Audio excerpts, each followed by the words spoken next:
ठाकरे साहेब मुख्यमंत्री असले तरी अनास्कर प्रशासक, देवेंद्रजी आले तरी अनास्कर प्रशासक, सहकार खातं आमच्याकडे आलं तरी अनास्कर प्रशासक.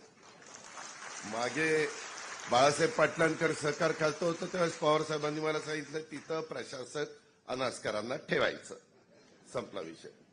त्याच्यामुळं मला वाटतं तह्यात आता तुम्ही बहुतेक प्रशासक राहताय का काय मला शंका यायला लागली.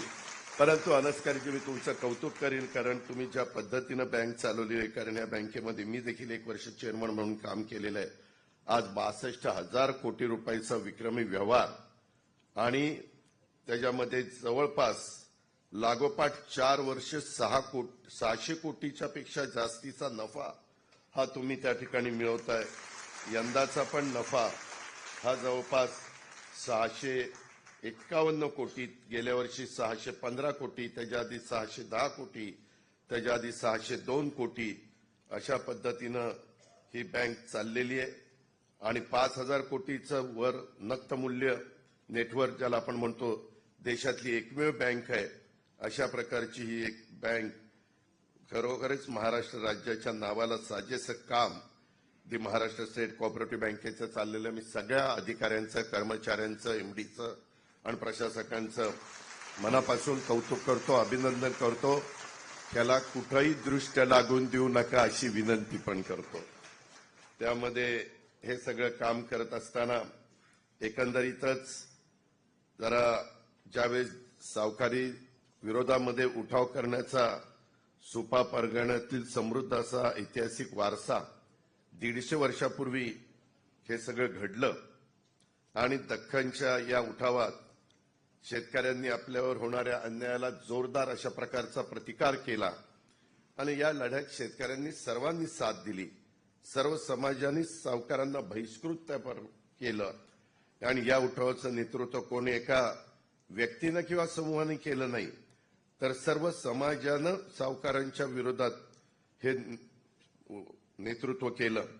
आणि या उठावात शेतकऱ्यांच्या बरोबरच समाजातल्या 18 पगड जाती जमाती, त्याच्यामध्ये 12 बलुतेदार सहभागी झाले. जुन्या इतिहासात अशी नोंद आहे की या उठावानंतर सुप्यातल्या नाभिक समाजाने सावकारांची केस कापणं, दाढी करणं सुद्धा बंद केलेलं होतं. यावरून त्या काळामध्ये या उठावाची प्रखरता किती होती हे आपल्या लक्षामध्ये येईल.